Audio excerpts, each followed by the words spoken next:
Hey, hey, hey. It's filter free Friday, y'all. Listen, I'm kind of glad y'all here. I Yesterday, um well, let me back up. Many of you know my son is a jujitsu competitor, and he's got exactly 5.6% body fat. He runs and he does these ridiculous workouts where they drop these huge medicine balls on his stomach and not drop, throw these medicine balls on his stomach to build his capacity to take a kick. They do these knees all the time. I mean, the training is um, incredibly intense. In fact, I've thought about doing it myself. But when he was a baby, I remember playing classical music to him while he was in the womb. I really tried to eat all the right things because they said that, if you take good care of your baby while in the womb, that you could improve their intellect, and that you will have a baby that's strong if you eat well.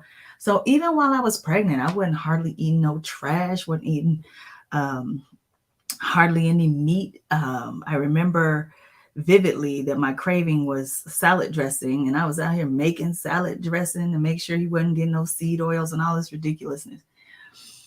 And when he was born, I didn't. His room wasn't full of pastels. I did red and black and white because they said those were the colors that a baby could see to make them smarter. I enrolled him in like swim classes and read to him. Um, he was in karate super early. I even would take him with me when I would teach the ethics classes at Inroads. And he would sit in the back. He have his little portfolio. He's picking up all this auxiliary information. See, and y'all need to give me some comments because I'm distracted. When I fell in the pool, I hit my knee on the side of the pool. So I'm all skint up, got my knee up. So give me some questions or some comments or something to distract me from this knee that's bothering me. Anyway, so I think I set him up for success. I built this thing, right? Like when he was like 3, Stacy Brown told me about the Paseo Baptist Learning Center and how Miss Williams was just one of the most amazing educators in the world, and that she had put the school curriculum together for some presidents. That's how amazing she was. And I remember when I took him over there, he was 3 years old, or yeah, he had just turned 3, and she asked me where he was in his trajectory of learning. And I remember I said, he knows his ABCs and such. And whatever I said, she was like, oh, we'll get him caught up because he was behind. And there was this book called What Your Kindergartner Should Know. And I bought this book and made sure that my kindergarten knew all of the things that he needed to know. And so when he gets ready to go to public school in 4th grade, so by the way, he stayed in Paseo while me and Davita Turner were the president, vice president of the Parents Association. Can you imagine me being a PTA president? I was. He was playing basketball, all the things. So this boy is building mentally and physically because of who his mama is. So let's fast forward right to yesterday. He walking around the kitchen. He all buff. And he did something. And I was like, boy, do not get beat up. Now, here's the thing. Both of us know that I built this thing. Both of us know that, you know, that he would not be where he is without a mama like me. We both know this. This is not unclear. But because of all this work he's been doing and all of this um, privilege he has, you see, because he got a lot of privilege to be able to go to the gym, be there a couple of hours a day, to go get his little massages, to go to the place where they give him all of his body mass index and nonsense. You don't get to do that without the privilege of a mother who has made it possible for you to be able to do that. You see, the fact that he can even have his own business is because he had a mother that said, you know what, son, if don't none of this stuff work out, you always got some place you can stay until you figure it out. Do you know what it's like to not have to worry about risk when you starting your own business? Even when he wanted to play football, his mama had to say yes. He wouldn't have been able to play without me saying yes. Wouldn't have been able to play without me taking him to get his little physical. You know what I'm saying? All of that. All of it. All of it. So yesterday, I said, don't get beat up. He starts walking towards me, right? He's laughing. Now, this is all fun and games. He starts walking towards me. Now, this is why resistance is important. You can't bow down when power start walking towards you and act like, what? Listen, I'm a flat-footed stand here like, what you gonna do? He just put his arms around me and then he just lift me up and then he just doing me like this, like a rockabye baby. And I said, you know what? Let me, I could have been like, you know what? That's okay, son, put me down. See, we both know he got more power. And I could have acquiesced. I could have been like, it's okay, son. I'm sorry. Hell no. Boy, look, you know what Mike Tyson said? This is what I said. You know what Mike Tyson said? Everybody got a plan till they get punched in the face. I'm talking so much junk the whole time. And I can't even move. I'm like this, like in a straitjacket. And I'm wiggling and twisting and let me go. And he eventually does let me go. And we both get a good laugh out of that.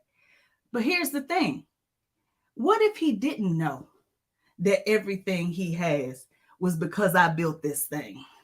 He be walking around telling people, y'all, you just need to start your business.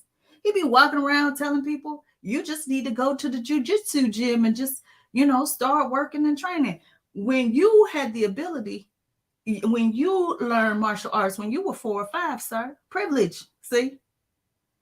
And that takes me to what we got going on here in the United States. Black folk built this country. You couldn't the cotton crop in the South and the textile industry in the North, impossible without the free labor and intellectual horsepower of Black people.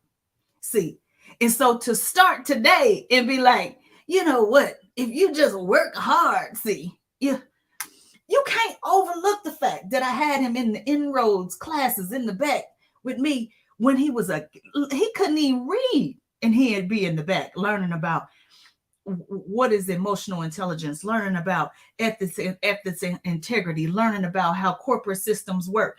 That's privilege. And it's mental privilege and it's physical privilege. You see, what in the world does he look like trying to tell me, I mean, come on, mama, what you gonna do? What you gonna do?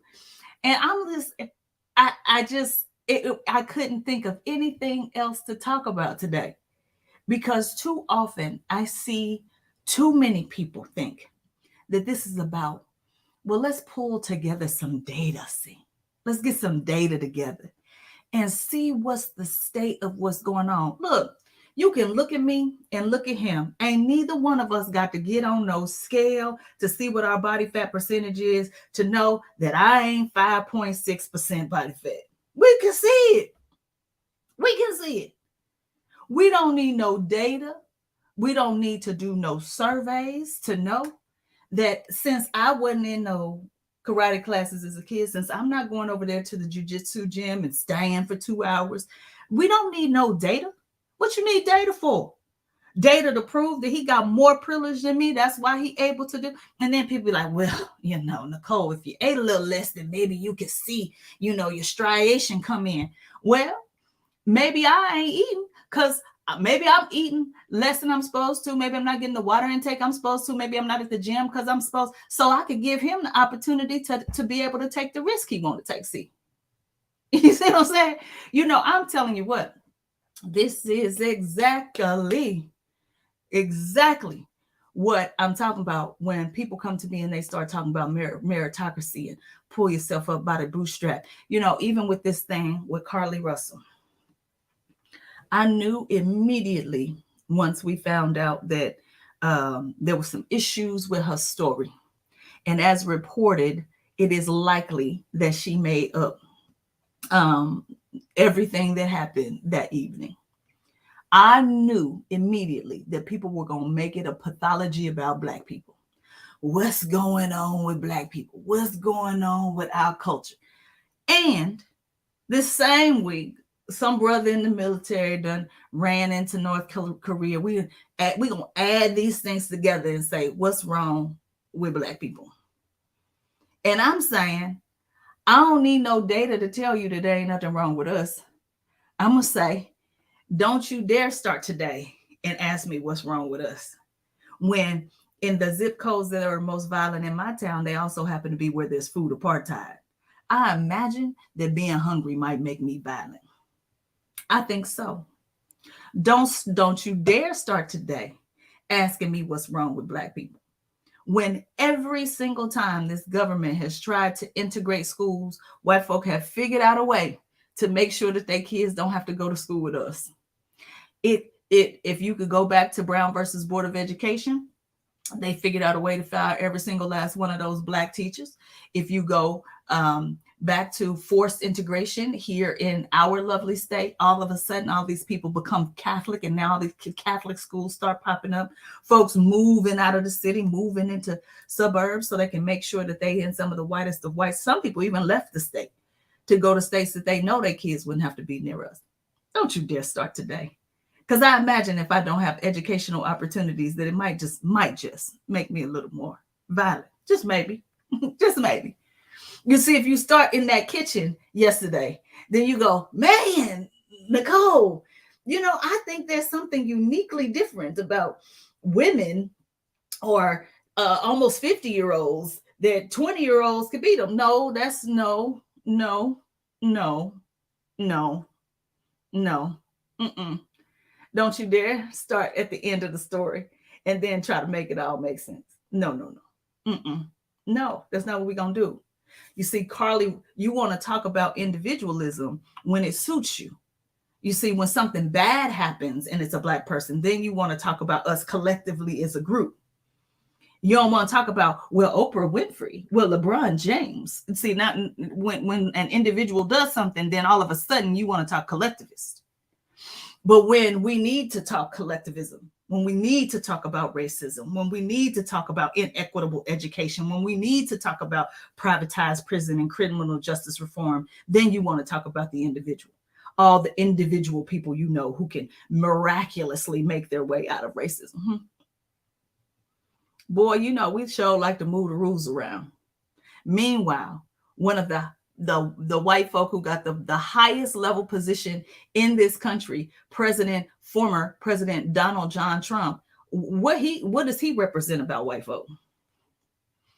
Do you ever listen to him and watch the stuff he does and project that onto the entire white community? And if not, then I'm telling you, you're being hypocritical. And how many times I got to say it? The empathy cannot sit on a bed of hypocrisy. Every time I get asked to do an assessment of an organization, I decline. And here's why I decline. When you know what your problem is, I ain't willing to take your money to just tell you what you already know. Ain't no sense in doing that. What we doing that for? Starting at the end of the story. And that's why resistance is important. Whatever people say and do, when you know better, you better speak up. Because let me tell you what I wasn't about to do yesterday in that kitchen. I ain't about to acquiesce to none of that foolishness.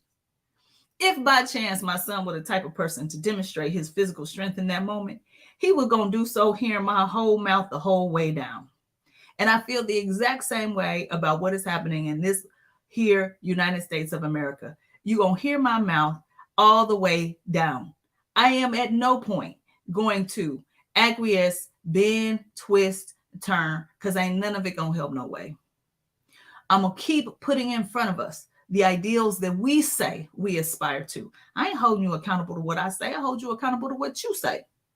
What you say. And if what you say is you hold these truths to be self-evident that all men are created equal, act like it. Act like it. Give us equitable access to education. See what happens. Give us equitable access to banking and lending opportunities, and let's see what happens. Give us equitable access to the ability to live through childbirth, and let's see what happens. You see, because I maintain that when you know you stronger, you ain't got to cheat. You ain't got to. And I'm going to say it until the cows come home. And if you don't like it, you know what? I love you and I'm sorry. But you're going to still hear it. You're going to still hear it. Because there's no situation in which I'm going to let my son think you built this thing on your own. Meritocracy is a myth. You did not, sir. You did not. And so the whole time he got me all up in the headlock, I'm like, just wait till you let me out. I'm gonna put some knots on your head. All fun and games. All fun and games. He's my favorite little person in the world. But what he ain't gonna do is think because he done built some strength off of my back, now try to tell me that he the one who's stronger. It's Filter Free Friday, y'all. We got plenty of work to do.